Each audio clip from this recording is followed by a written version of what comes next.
வணக்கம். நான் உங்கள் சதீஷ். இன்றைக்கு இந்த வீடியோ மூலமா ஒரு ரெசிடென்ஷியல் லேண்ட் பார்க்க போறோம். இந்த லேண்ட் எங்க அமைஞ்சிருக்குன்னா, ஈஸ்ட் தாம்பரத்துலேருந்து சேலையூருங்க. சேலையூருக்கு அடுத்தது மாடம்பாக்கம். மாடம்பாக்கத்துல தான் இந்த லேண்ட் அமைஞ்சிருக்குங்க.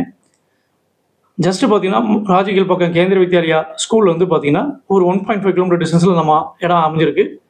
அதேமாதிரி ஸ்ரீ தேனுபுரீஸ்வரர் சிவன் டெம்பிள் இருக்குது. அங்கேருந்து ஒரு 1.5 கிலோமீட்டர் டிஸ்டன்ஸில் இந்த லேண்ட் அமைஞ்சிருக்குங்க. அதே மாதிரி பார்த்தீங்கன்னா, ஒரு 2.3 கிலோமீட்டர் டிஸ்டன்ஸில் வேளச்சேரி மெயின் ரோடு வந்து இந்த இடம் அமைஞ்சிருக்கு. நம்ம பார்க்க போகிற இடத்துக்கு வந்துட்டோம்.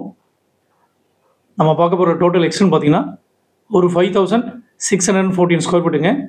இது டிடிசிபி லேண்டு தான். ஒரு 40 இயர்ஸ் முன்னாடி போட்ட லேஅவுட்டு. அதில் ரீசேல் வந்திருக்கு. ஒரு 20 ஃபீட் ரோடு. எப்போ போல் ஆன்சபிள் பார்த்துக்கங்க. பவுண்டரி காட்டுறது. ஃப்ரண்டேஜ் பார்த்தீங்கன்னா ஒரு 57 ஃபீட் வந்து ஃப்ரண்டேஜ் இருக்குங்க. இதனோட அளவு பார்த்தீங்கன்னா வீடியோ எண்டில் கொடுத்துருக்கேன். 4 பக்கம் அளவும் கொடுத்துருக்கேன். நீங்கள் எதனா டவுட் இருந்தால் கண்டிப்பாக எனக்கு கால் பண்ணுங்கள். சவுத் ஃபேஸிங்கில் தான் இருக்குது. 3 பக்கம் உங்களுக்கு காம்பவுண்ட் வால் இருக்குது. நல்ல ஒரு ரெசிடென்சியல் லொக்காலிட்டி தான் இது.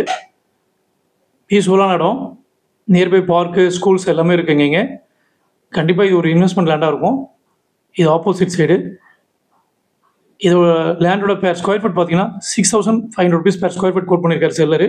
டோட்டலாக பார்த்தீங்கன்னா 3,64,91,000 rupees வருதுங்க. ப்ரைஸ் நெகோஷியபிள் தான் கண்டிப்பாக. கிளியர் டைட்டில் இது. இந்த லேண்டோட பவுண்டரி 4 பக்கம் அளவும் கொடுத்துருக்குறேன். இது ஒரு 40 இயர்ஸ்க்கு முன்னாடி போட்ட டிடிசிபி லேஅவுட் தான் இது. ஏதாவது சந்தேகம் தான் டிஸ்கிரிப்ஷனை மறக்காமல் பாருங்கள். எதாக இருந்தாலும் கால் பண்ணுங்கள். வாட்ஸ்அப்பில் மெசேஜ் போடுங்க. நன்றி, வணக்கம்.